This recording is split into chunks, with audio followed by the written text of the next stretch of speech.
And welcome to another fabulous episode of Retrovaniacs. As always, I'm Jeremy Parmentier, here with Jeremy Gregory. Hey, guys. And Billy Holiday. Hello. This week we're going to look at Flashback for the Sega Genesis, Super Nintendo 3DO, a bunch of different platforms, but we'll talk about which ones we played when we get to it. But first, Billy, you missed last week. Did you have any thoughts on Final Fantasy VIII you wanted to share with the world? Nothing good. I think I spoke. I enjoy Final Fantasy 1 through 7, and I saw no need to play anything else in the series until 15 rolled around. As far as 8 goes, I mean, I listened to the podcast. I did not play 8 when it came out. I still have actually not played 8 to this day. I don't plan to play 8, but I'm glad you guys suffered through it for me.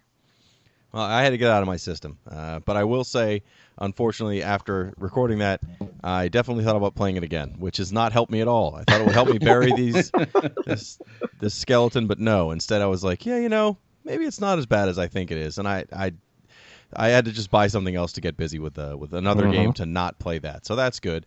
What have you been playing, if anything, since the last time you were on the episode, Billy? I'll tell you, I'm having a weird phase right now where I can't really stick to anything. I've gone back and played some games I've played through before, and I got that PS Pro a while back. Supposedly things are upscaled on it, so I've gone back to a lot of old games that I hadn't played. And a couple years, I started Infamous Second Son again, and forgot. What was that? No, I just I did not expect you to say you'd actually restarted Infamous Second Son again. I only did it because I remember it being really short, so I figured whether or not I enjoyed it the first time decently. I think when I finished it, I vowed I was not going to play it again. Yet here I am. I started the game Soma again, and I'm also enjoying that one. It's very walking simulator-esque, which is my genre apparently.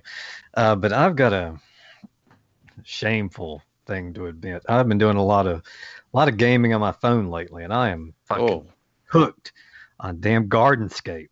It's a match 3, and as you match 3, when you beat a level, you unlock the energy to do a different thing around the garden, whether it's install a new fountain, finally put up that tree house you've been meaning to get around to, or all sorts of things.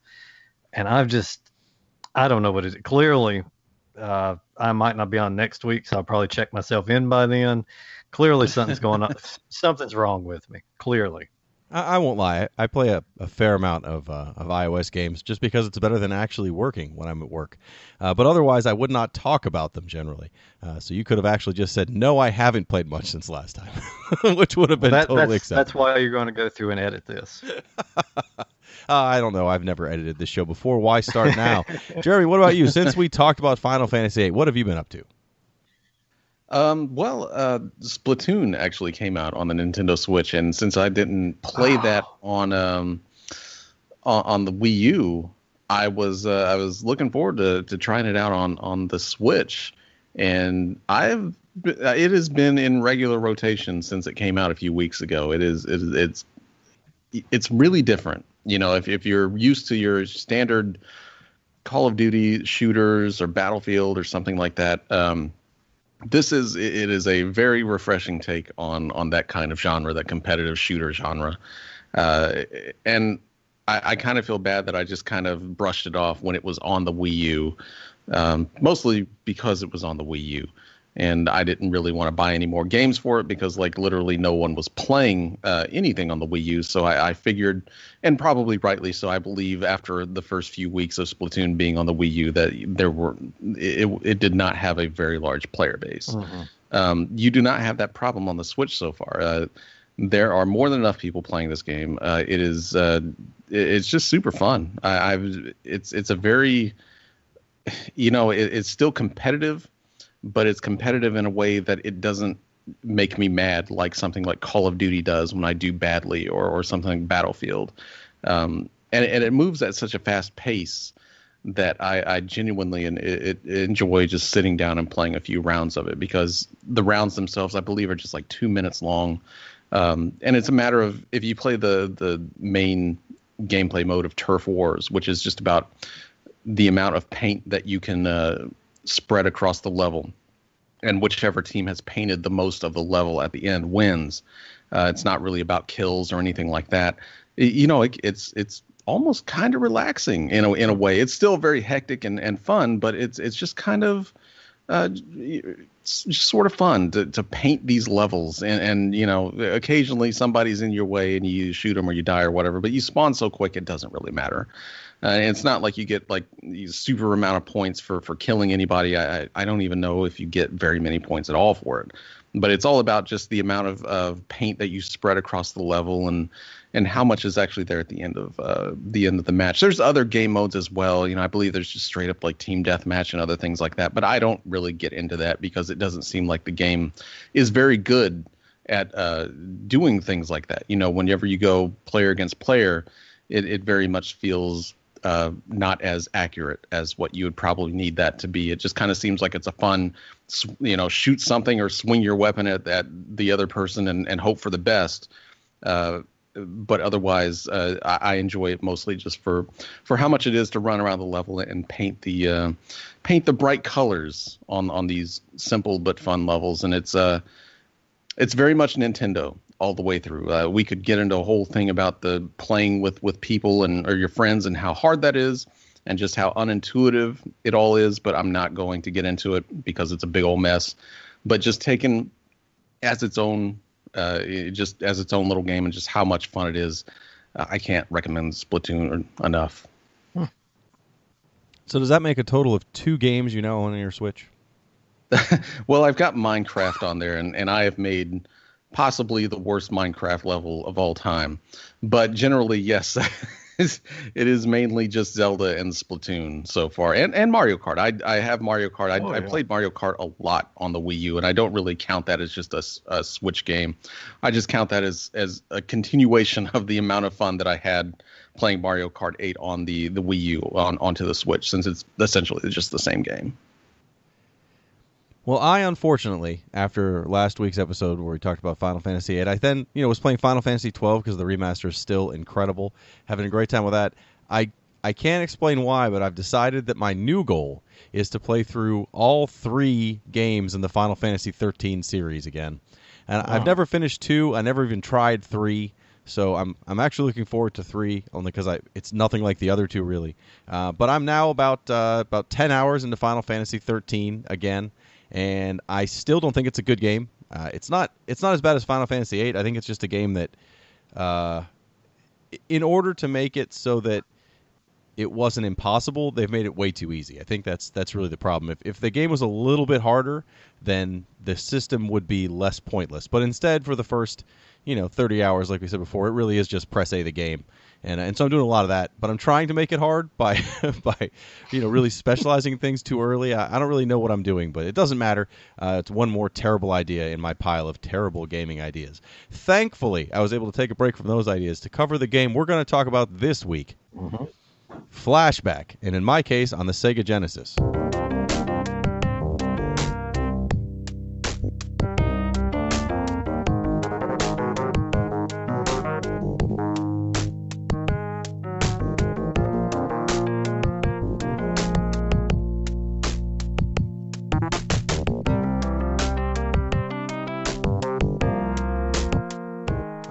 What did you play this on, Billy?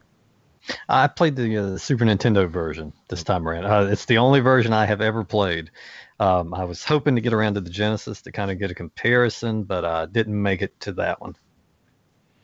And what about you, Jeremy? I played this one on back when for this podcast I played it on the Genesis, and back in the day when I first played it, it was on the Genesis. But I can confirm that the 3DO version of Flashback is the gold standard version. Maybe the PC as well, but I have never played the PC version of it. I'm sure the PC version was good. I mean, this was a company that made PC games. It wasn't like it was a console port to PC, so it was probably very good. But Flashback was from Delphine Software. The only other game I had ever played by them before this game would have come out was Another World, which I don't think we've done an episode on, but everyone should have at least played it. It's on every possible format. I have it on my phone, Billy. You could play that as another iOS game. I've got to tend the garden. It's very busy with those things. But Another World is that kind of Prince of Persia style 2D, interesting animation, a lot of real cheap deaths, but a good sci-fi kind of story.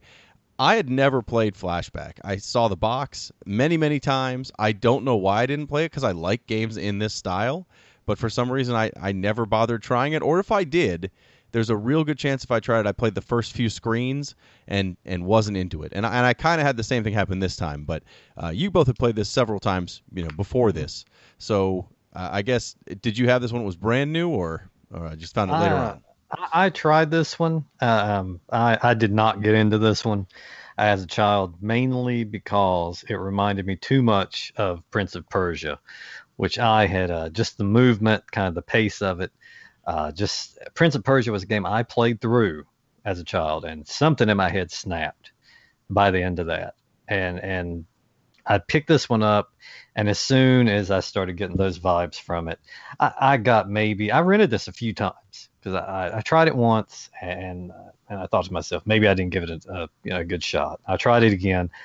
Each time I'd play this thing for 10, 15 minutes and then put it back down, just because the slow pace to it and the controls I found very off-putting early on. I'll admit this is one I didn't give a proper chance back when it first came around.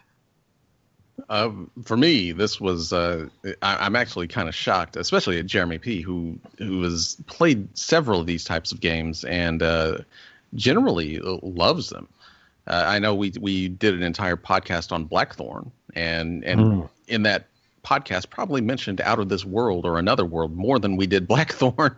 But Flashback for me is like the gold standard for this type of slower paced. I don't even know what you'd really call these kind of games. There were definitely a few of them. You had Out of This World, Blackthorn. God, what was that one on the original PlayStation that was really good? Heart of Darkness. Heart of Darkness, yes. That kind of just slower paced, heavily animated sort of platformer. I love those kind of games. And when I first saw Flashback come out and saw it was Delphine Software and all that stuff, I immediately rented it. And I believe it actually came out on the Genesis first. It was not a release at the same time. So I grabbed it, and I loved it. The whole sci-fi aesthetic of it, just the general look of it, everything about it it just grabbed me. I totally understand any sort of criticism. Like Billy said, it is a very slow-paced kind of game. The level layout is very strange. It's very labyrinthine, especially the first stage, which that's the stage that's supposed to get you into it. But anyway, it was just something that drew me into it, and I have played just about every single version of it on every single system except the PC, which is probably where it was originally released. There's something about it that I still love, and it is my absolute favorite version of these type of games. Yeah, I hadn't played it before after playing it for this podcast. No, I didn't finish it in time for this, but I played enough that I feel like I can talk about it pretty well. And I did watch enough of the later part of the game to see that it didn't drastically change. There's not whole minecart segments I'd have to complain about. So it looks like I'm going to finish this. I really liked it, what I played of it so far, and it is definitely the most interesting of these style of games, but I would not have known that from the starting level. Yeah. The starting. So the story of the game is essentially you see the intro. You kind of escape from something, and you're not really sure what's going on. The book itself that came with the game is pretty cool because it's a comic book. It's actually Marvel Comics put it out. It's probably 20 pages worth of story. That actually tells you a lot more than the game does. I look at the manual. I started playing and I was like, I have no idea what's going on. I have no idea exactly why I'm doing it. And if you actually skip through the comic and instead just go to the actual summary of what you're doing in the instruction portion, it is 3 sentences. You are Conrad Hart, graduate student and agent of the GBI, Galaxial Bureau of Investigation. An overall cool dude. You must fight your way through 7 hazard-packed levels to retrieve your memories and probe hostile alien worlds to unlock the secrets of the invasion. That's pretty much it. I mean, that's all you need to know to get started. The comic does put a lot more of the backstory of your character in place, but actually, I kind of like not looking at the comic first because you have amnesia at the beginning of the story. You don't really know why you're there, and one of the first things you find, a screen over from where you start, is a hollow cube that is a little cool. I did like this in the game. So when you find an item, it gives you this little goofy scene where it shows like a shoe and then he picks up the item and it makes a cool theme that I'm sure I'll pop in here when I edit this together. But there's also a lot of good little cinematics, which for Genesis time and Super Nintendo time even, there weren't a lot of those in games really. There maybe was one at the very end of the game, very start of the game, but this was like a lot of cool little scenes that would pop up if you did the right thing. I like that a lot. Mm-hmm. Yeah, this was, if you thought like Out of This World or Another World was impressive with its the cinematic that at the start of the game or throughout the game, like Flashback it is even more so. Like it has a full opening movie and throughout the game it has all these like nice little cinematics that kind of pepper the gameplay and things like that. It's all obviously in the style of the game, very flat shaded polygons and things like that. But it looks so good. The game is so well stylized that it's definitely just it looks good for any. It's something that has aged really well, I think, for like one of those games. Still looks great. Yeah, I have to. No matter what complaints I have, you can't take anything away from this in the graphics department. And yeah, I was thinking the same thing as we were playing through this. For this review, that it's still it looks amazing, even by today's standards. This is an amazing release if you put it against some of the other 16-bit games of the time, which look, that show their age now. But yeah, and this is what kept bringing me back as a kid. This is why I rented this thing more than once, because I was really enamored with the looks of it, and I wanted to progress further. As we go along, I'll talk about the hang-ups I had with it. But as far as the graphics go, I was blown away then, and still pretty impressed now. Well, because the graphics are that kind of flat, I don't even know if they're polygons technically, but it's big flat blocks on everything. It means that the animations are excellent. So, everything actually has an interesting movement to it. It actually feels, it looks fairly realistic, even though everything's big blocks. It actually moves really, really well. It much like Prince of Persia, which is what I guess is the easiest thing to compare this to, and Another World. It's a 2D expanding map. Each screen is its own action screen, so you can run off one screen onto another. And sometimes enemies will follow you, sometimes they won't. But it's not a side scroller like a Mario level. These are different individual screens, almost a labyrinth style for most of the maps. And that first map you start on is all in the jungle. And outside of the fact that you have an inventory, which is kind of cool for these kind of games, as opposed to just having one item you can use at a time, you actually have an inventory and you can switch what your items do, which items you're using at the time, I mean. You also have some enemies to fight there, which I like that you actually have a gun. It has unlimited bullets. It's not, you have one bullet or you have to use this gun one time and then it runs out. A game like Another World, you do get a gun, but it doesn't fire that many times. It has to recharge a lot. It almost gives it a run and gun feel, but if you try to play it that way, you're going to die real quick. What I liked about this, for that purpose, the fact that it's more of an action-based game than most of these games are, is you'd thankfully have more than one hit point. A lot of these games kill you in one hit. If you do the wrong thing, you die immediately. This is more forgiving. You have a shield, that has 4 charges in it that you can get hit 4 times before you get killed.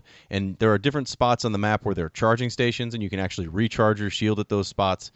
That's excellent, though. That's a great piece of to make this game and games like this far more playable, and also add more danger to them. Because otherwise, if you only got one hit on these things, you'd never make it out of the opening area.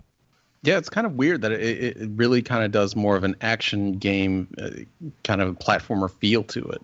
Mm-hmm. And you can definitely argue if it works in its favor or not, due to its, the slower pace of it and the animation and how it works. But this definitely wanted to go for a more action game feel than something like Out of This World, which only just had a few sections here and there that was really you shooting a lot or having to defend against a lot of people shooting at you.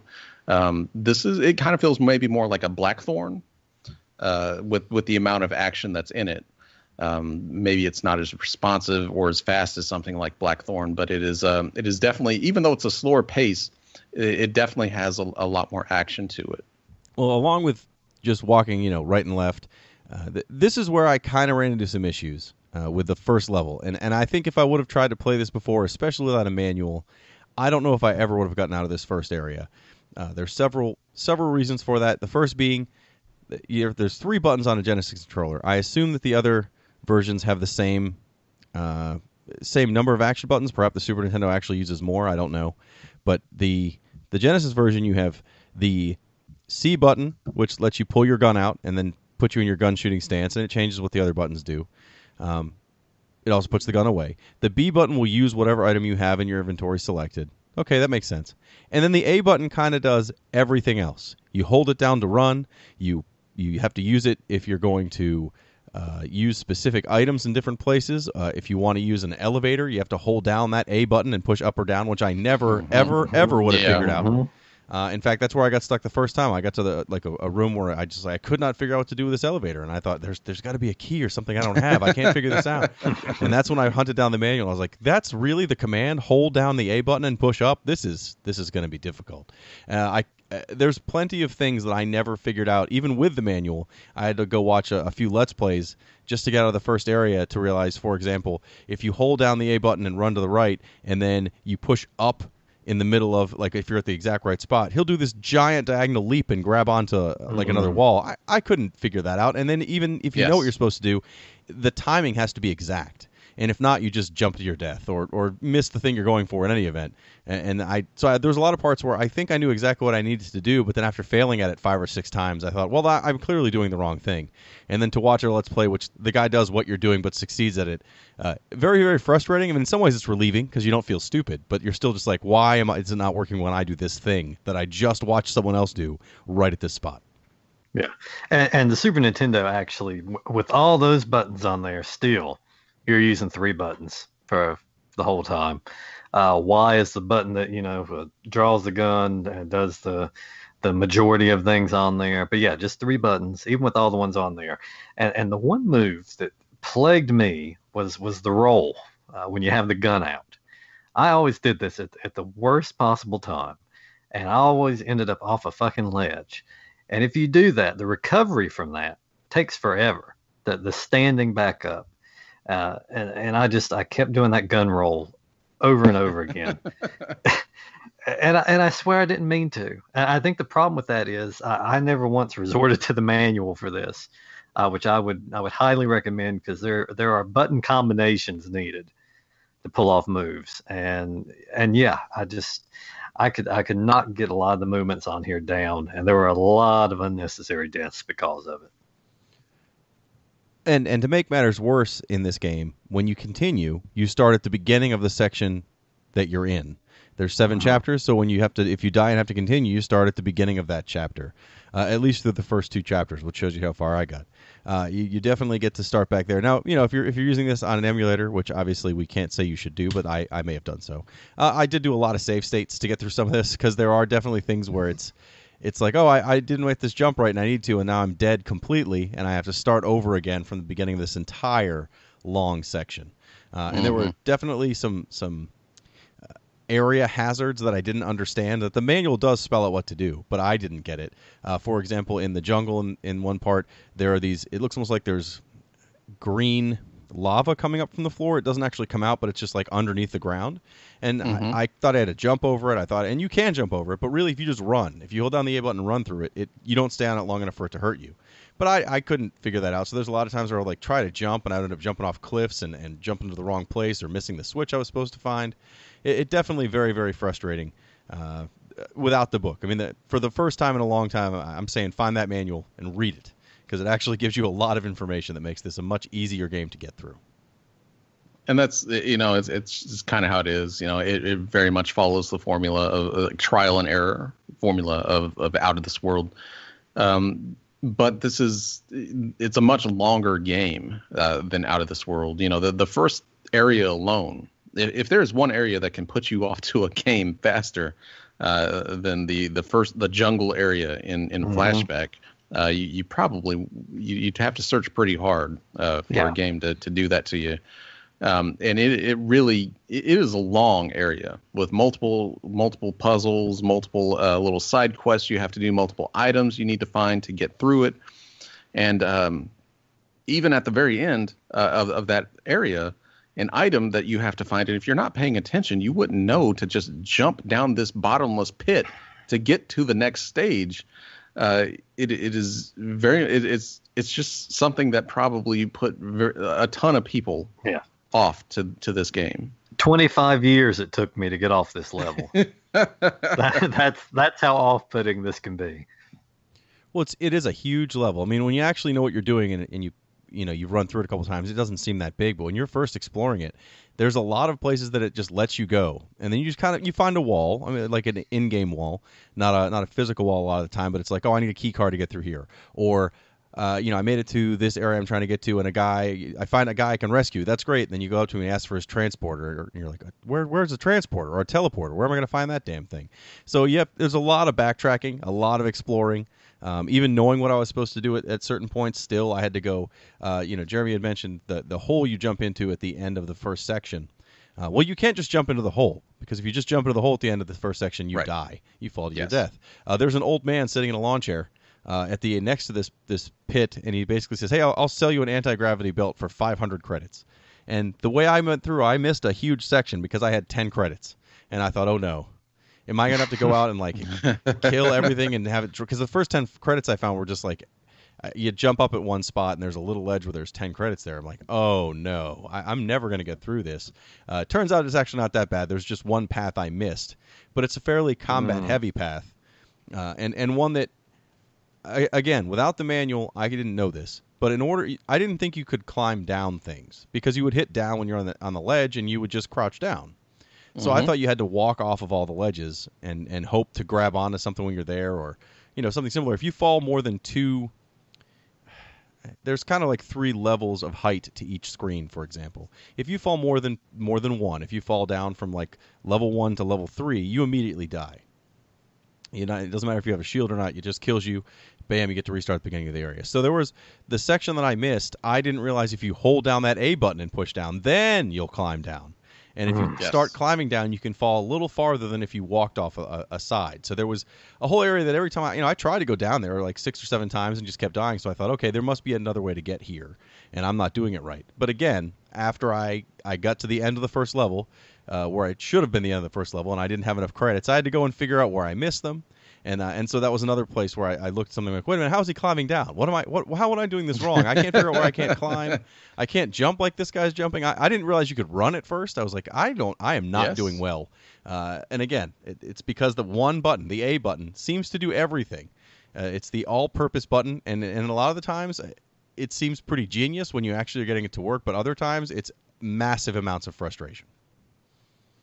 And it just seems like one of those games that was kind of, they had to do what they could do to work within the confines of a 3-button Genesis controller, because I don't think the 6-button was out at that point. So they had to do a lot of things of like multiple button presses, or for certain thing, hold down something to make this work, press it to make this work. It is not an intuitive playing game. I will definitely say that much. It is. It's until you master that control setup, it is just kind of a mess, really, as far as like what you're going to be doing and when you're going to be doing. And even then, when you do it correctly, thanks to the delay of the controls. And this is inherent on just about every single version you play on.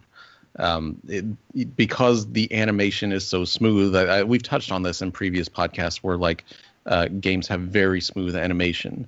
You have to wait for the animation to actually play, go through its course of a few frames here and there. It is not a very quick kind of, Contra 3 action game thing. It's like you press down and you've got to wait 5 or 6 frames of animation before your character actually ducks down.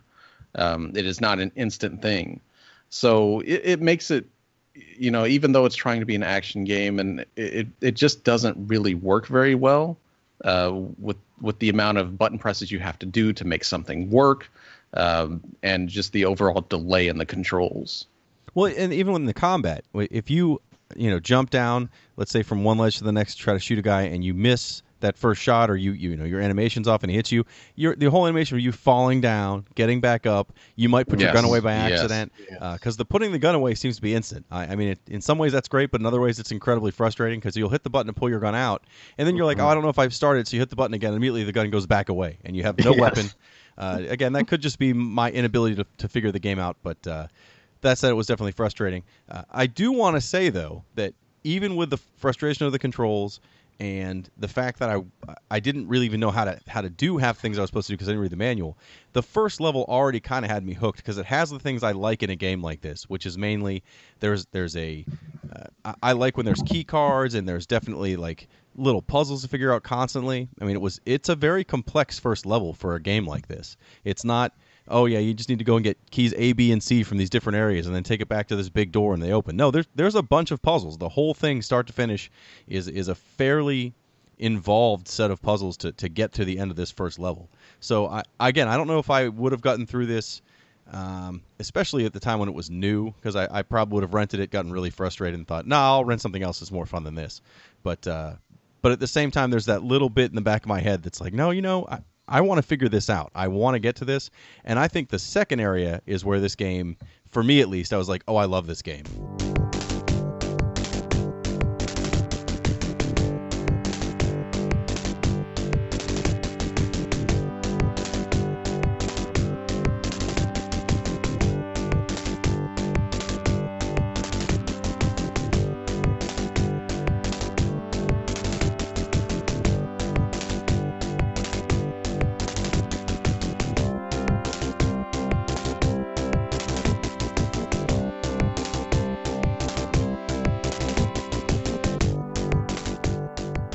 I love everything about what's going on, despite the fact that the controls are very frustrating.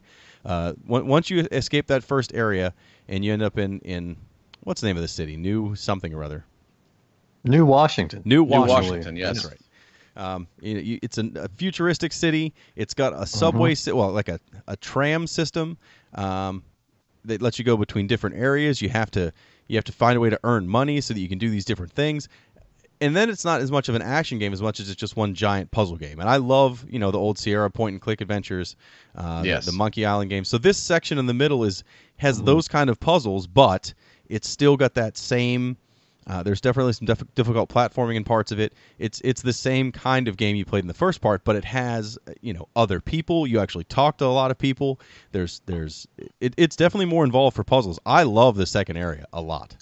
If I would have known this is what lied beyond that jungle stage, I would have pushed harder to get through it. Yeah, the game certainly, when you leave that jungle area with the heavy emphasis on the platforming and the action, and you get into this and it slows down a little bit, and yeah, there's more puzzle solving, there's more, walking around talking to people. I really, it's like a different game to me, and I really began to enjoy it at this point. The second stage for me is kind of, it's kind of weird for me that you guys really love this stage, because this is where it kind of drags for me. I love the whole system of it. I do enjoy it more as an adult.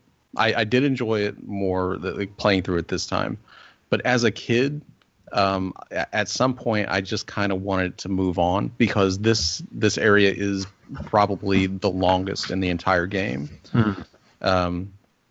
and the second area is very much about you need to make enough money to get on this game show that the next area after the area we're talking about is.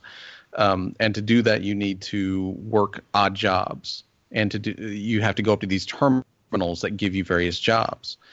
And so it's this huge sprawling area. It is massive, that you have to take various subway trains to get to the jobs that you're doing and how you need to go about them. Each job has their own different type of objective to it. Take out these guys over here, fix this thing, deliver this thing. It's several jobs, and it is a very, very long area. And I definitely remember when I was a kid that this was the area that, before I eventually pushed through and beat the game, this was the area that kind of hung me up on the game, on things, because it just kind of goes on for quite a while. Mm. I didn't mind that. It's a long section, but it's really hard to die here. I mean, there are a couple places you can fall to your death, but generally, there's not a lot of guys shooting at you. There's not a whole lot of difficult platforming. It's just a lot of figuring out, what to do and where. And again, because there's a lot of people around, it almost feels like a totally different game, because the first level, there's a couple people you talk to, but generally it's just you running and hiding and shooting things. And all of a sudden now you're in a city where you're, trying to get a work permit. It's like, this is weird, but I enjoyed it. Yeah. The thing I compared it to, I mean, there's a lot of games that have this, like I said, the Monkey Islands games like that. But there's a game on the Sega Master System. It was Alex Kidd in High Tech World, which actually wasn't even an Alex Kidd game when it came out in Japan. Now, I don't want to get into it too much, but there's parts of that game where you're wandering around like a mansion and you're wandering around a town, and it's all things like this, where it's trying to figure out, who do I need to talk to at different places? How do I find where I'm going? And it's impossible to die in those sections. And then there's these action sections in between. That's what this level reminded me of, where it was just... Yeah, I can see that. I mean, I loved it. I thought it was very interesting. It's actually the level that I'm on. I got through where you get a work permit and you have to go out and start getting jobs. And I just ran out of time to get... For this podcast, I didn't want to push this off anymore and miss another week. So I did watch more of the rest of the game. But the story, and you touched on this, Jeremy, is pretty crazy. I mean, even from the get-go, it's a kind of a sci-fi game. Even when you get through the first area, in the middle, once you get to the first area and you find the hollow cube that it's you that recorded for yourself, it's almost like a Total Recall story at that point where you're like, oh man, I must know more than I think I do, and I'm just trying to figure out how to get this memory back in my head. And that happens early on in the second section, and it's almost a They Live story. Like, you built magical glasses that can see people that are more dense than the average person, and they're aliens on Earth.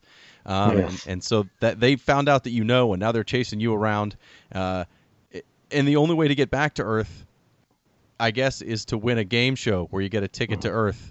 And so the next part of this game is earning money so that you can get into the game show, so that you can win the game show called, what is Tower of Death? Death Tower? It's something along those lines. It doesn't seem like much of a game show. It seems more just like a series of rooms you have to fight through. It's the killing game show, or the Running Man. It's the Running Man, game. Yes, totally. In the third section, looked incredible. I didn't actually play it because again, I didn't get this far. I will be playing it. Are there a lot of puzzles in that section, or is it mainly high combat? It is all combat. Each stage, each floor you have to go to in that is all about just different combat scenarios. And if you did not like the combat of this game, this is when things might fall flat for you, because there are definitely several sections in that where it is just a lot of these kind of clones coming at you that you have to kill. A lot of various robots that come at you. You really have to strategize and time this almost perfectly on some of these, because it does not fuck around. You have to be extremely precise with your rolling mechanic to get past this. And it is just several floors of mastering the combat for a game that doesn't really maybe do combat very well. Yeah, this was about half the time I played this game was spent in this section. Because like Jeremy said, you have to have just nobody's going to go through this on their first playthrough and nail it, because there's some memorization involved here. There's a lot of just having your shit together and tight before you go into this level. Because there's no room like I said earlier, to miss that roll and have to go through that animation of standing up and redrawing your gun, or Jeremy P was talking about, pulling the gun out and then hitting the button again and then Yes. accidentally putting it away. No, you're dead. You can't do that. This was just a very unforgiving portion of the game. And yeah, like Jeremy said, if you didn't like that jungle early on, this was not gonna win you over to the combat system in the game.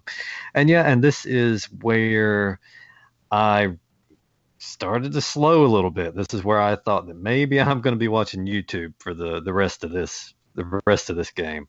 But I got through it. I did.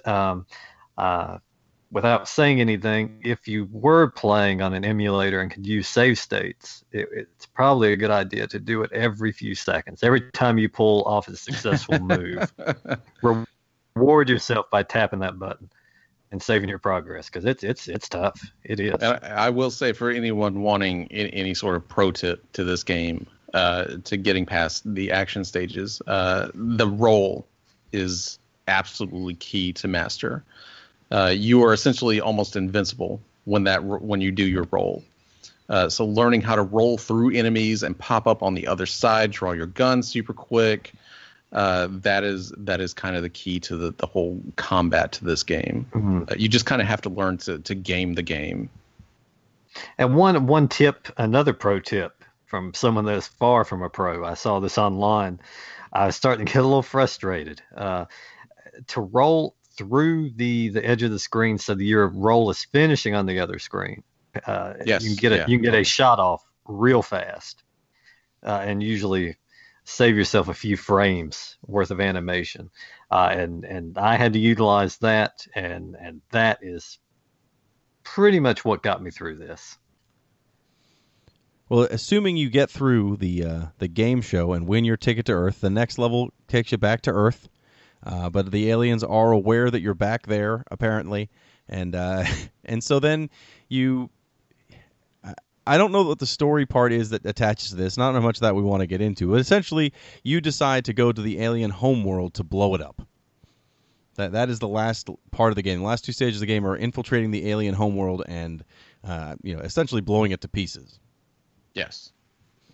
Those looked very difficult. Those levels, at least a little bit I saw. There was a lot of enemies that take a whole lot of shots and a lot of rolling back and forth while you dodge their attacks. It looked like I don't know if I would have gotten through that even if I had a lot of time.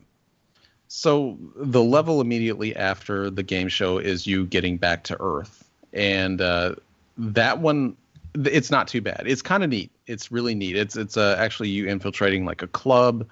There's a lot more kind of platforming in that whole area. But once you get past that and get to the last stages where you're actually on the alien planet, the game, it hits a difficulty spike that is unlike the rest of the game. I mean, it throws everything it can at you, just nonstop. And this is definitely a stage that rivals the second stage in terms of length. It is a big stage. It sprawls all over the place. There's multiple objectives that you have to do before you get to the last boss. It is just kind of a nonstop arena of just shit, because not only are you fighting the same kind of stuff you've been fighting the entire game, but you're also fighting these aliens that can kind of turn into blobs and go all over the goddamn stage. Like they kind of act like regular enemies, but then they will turn into these kind of small blobs that will just travel back and forth across the stage at super, super quick speeds. And it can be very, very hard to get a beat on them and kill them consistently. And it is just an entire stage of that.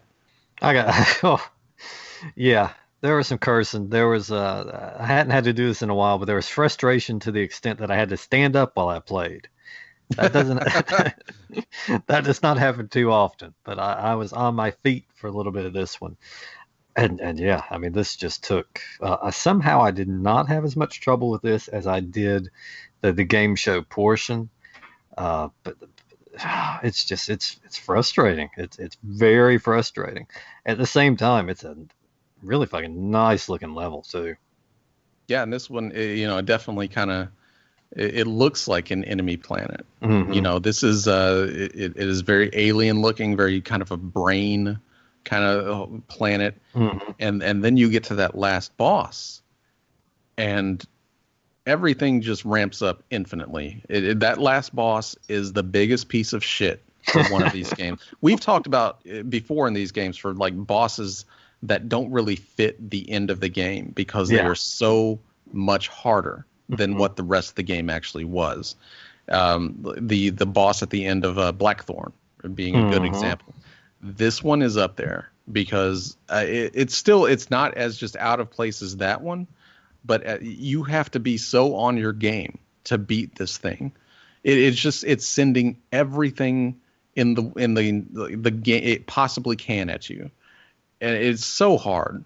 It took me so many tries to do this. Plus, you're on a time limit to do this thing. Oh yeah.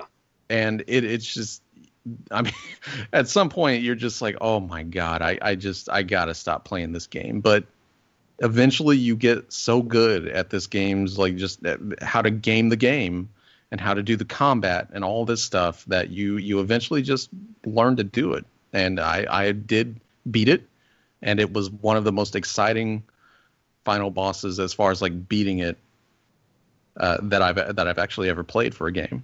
Yeah, it's a piece of shit, like Jeremy said. But yes, the reward of defeating this boss was something, because this took me a while, and I still I did not win. I don't believe out of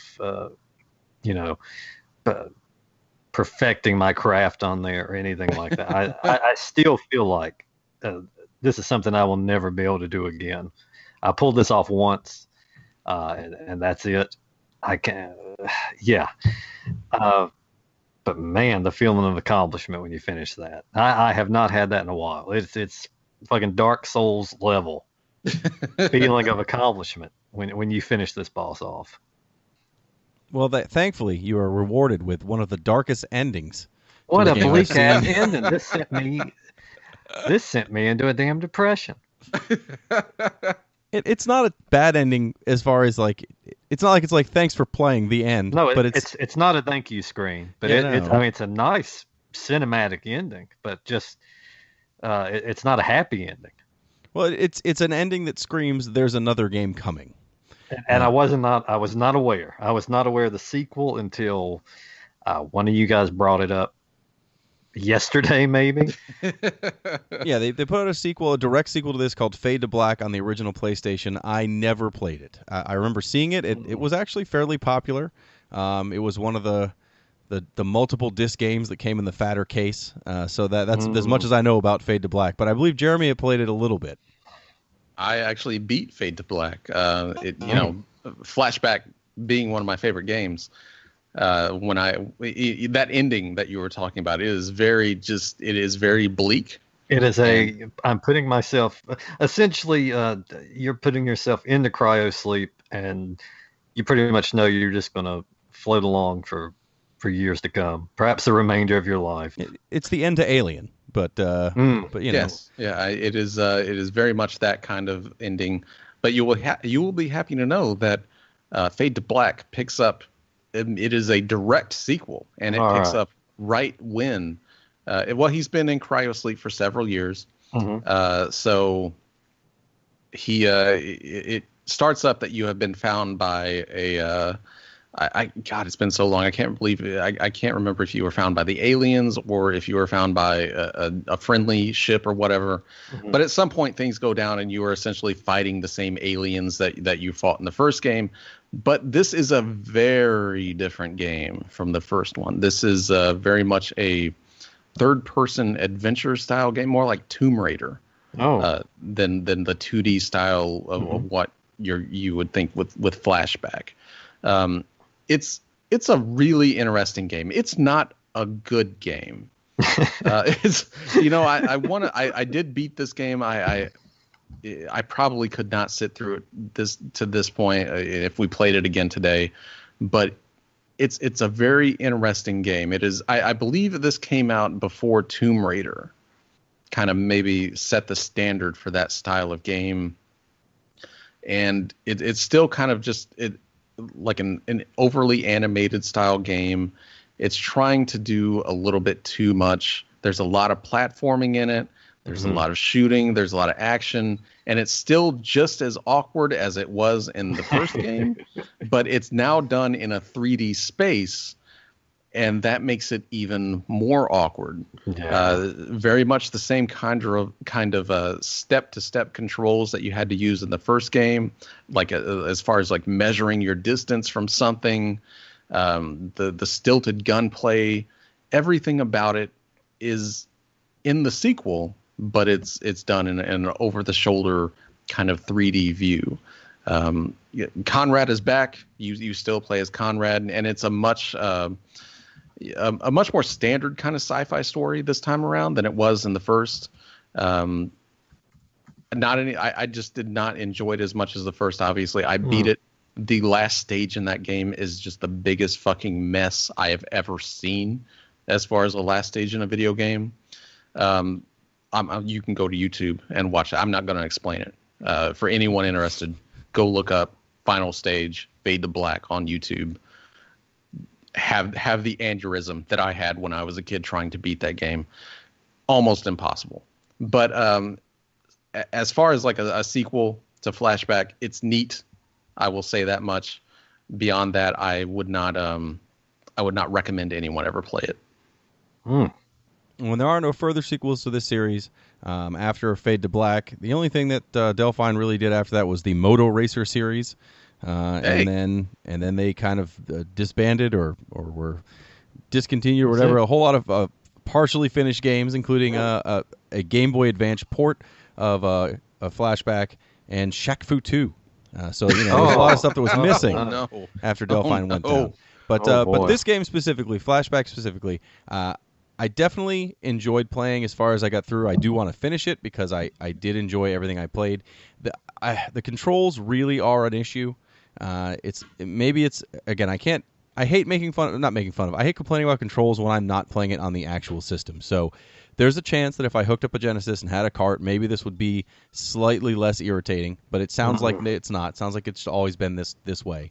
But in the second area, in the city, I still can't figure out how you properly get in and out of those trams. I would just get in front of one and mash on buttons, and sometimes I'd get off, and sometimes I would be on for another circuit of town. And that's the other thing, is it only goes in one direction, and you have to go to all 4 ports. Yes. So if you don't get off at the right stop, you have to go through 3 more stops, or you just wait. And then I would just like mash on the A button. Hopefully it came out. I still don't know how I'm supposed to properly get off the tram. And it's little things like that held me up in this game. Not the tram, not knowing that I could climb down. Again, the instruction manual did tell me that, so perhaps I would have read it at the time. But there was a lot of little control issues that made this very, very difficult, especially the point where when you look up the how to do this online, you go to a Let's Play, and they do exactly the same thing you're trying to do, and you can't figure out why what you're doing isn't working. That might be more frustrating than not figuring out a puzzle, is knowing exactly what to do, and you just can't do it. Yeah, it's the controls are by far the biggest issue with it. There's just no excuse for just how it is.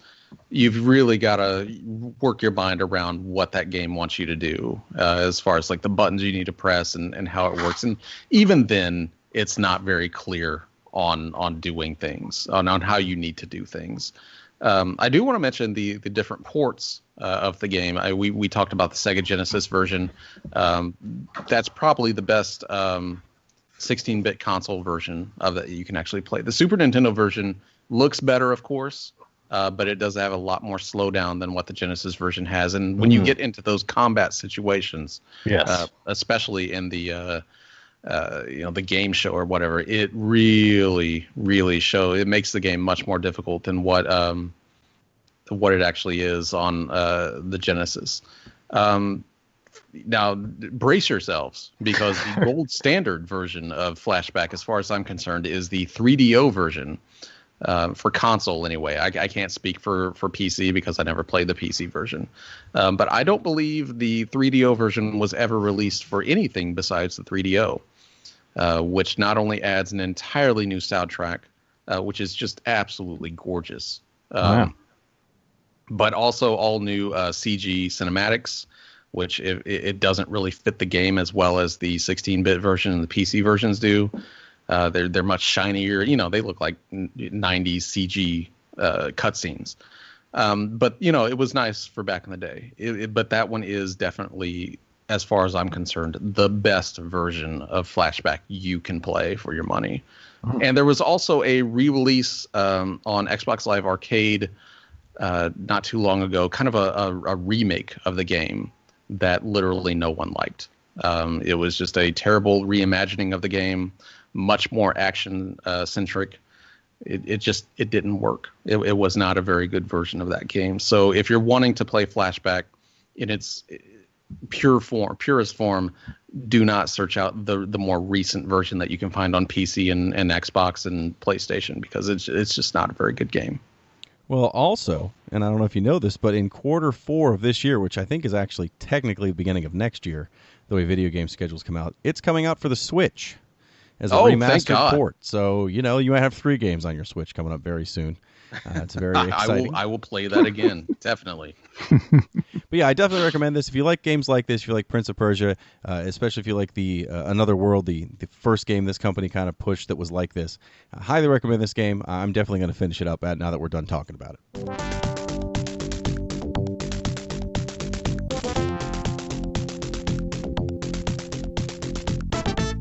Well, next episode, we are probably going to attempt to do Super Black Bass again, but maybe not. We'll see. Tune in roughly 2 weeks to see if we do that or not. It's someday we will be doing that.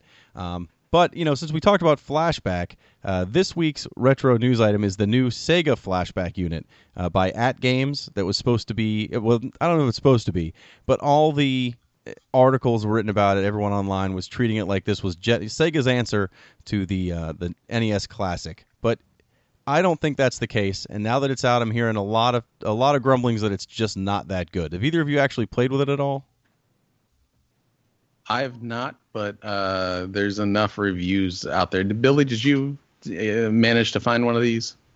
I did not find one. Fortunately, I got to the reviews before picking one up. Well, I've used the previous AtGames Genesis before, and it's the first issue with the AtGames Genesis flashback units is that it's not just Sega games. It's not like you get 35 to 40 Genesis games. You do get a bunch of good Genesis games, most of which are the same games that are on the Sonic's Ultimate Collection for the Xbox 360 and PS3. But it's got a whole bunch of, it's got some Master System games on it. It's got a bunch of, it's not PCware, but it's like homebrew titles. Like things that people just made or they made and put on there. A lot of those, maybe not the flashback units, but a lot of those TV plug-in units, you know, you'll turn it on and you're like, oh, good, you know, Dog Quest. Like, I don't want to play these games. This is very reminiscent of those 501 carts. Right, yeah. It's like Super Plumber Friends. For their grandchildren. Yeah. So these are a lot of generic games mixed in with, you know, Sonic the Hedgehog 1, 2, and 3. And then right after that, you have, you know, Plumber Friends. You're like, okay, Plumber Friends sounds fun. I'll do that. Super Zoo. And so that it has all those things.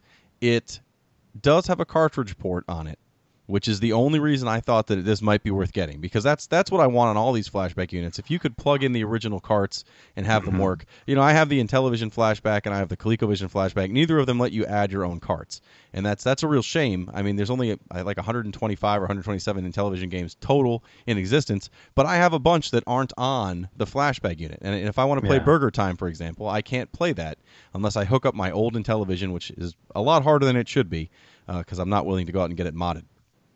So this has the cartridge, but apparently it's not that good. The biggest complaint I've seen for that is that the cartridge slot, first off, you have to totally turn the unit off and back on to use it, which actually, that's not a big deal. Who cares?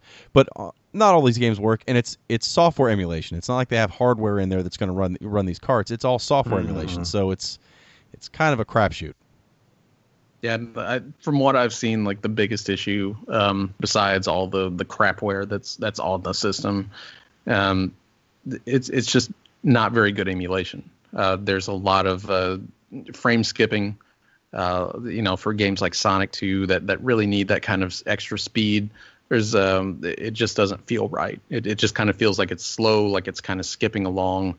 like maybe there's not just enough power in the console to run this kind of game.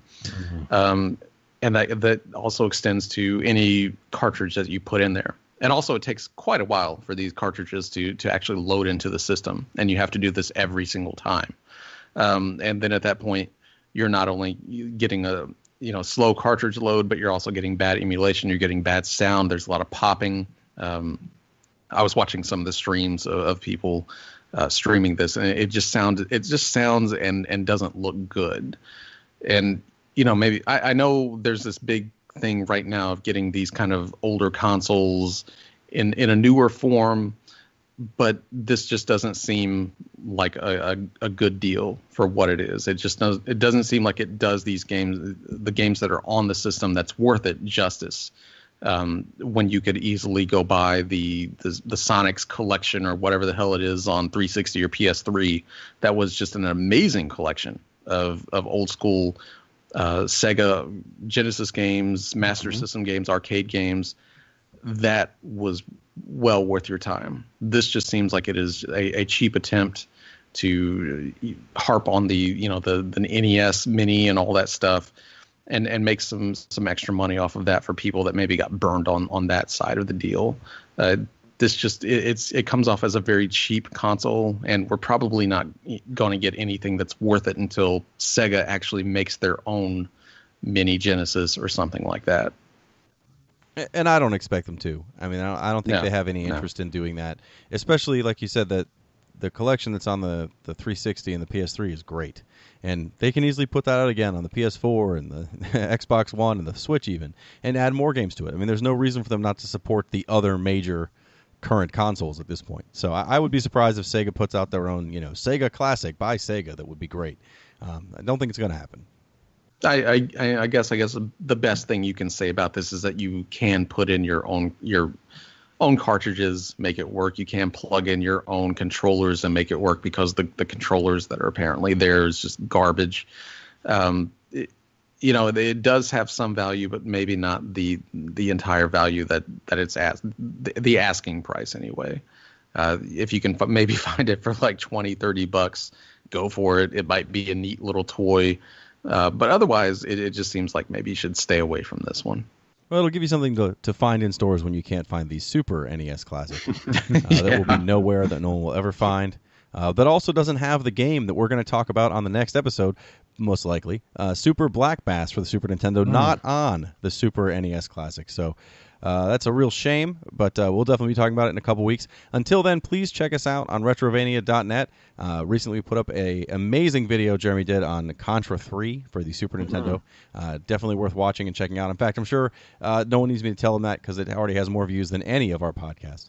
So that's good to go. But yeah, find us there. Find us on Twitter at retrovania.net. I'm pretty sure we're on everything as at retrovania.net. And we will definitely see you in a couple weeks with possibly Super Black Bass. We're going to end this one.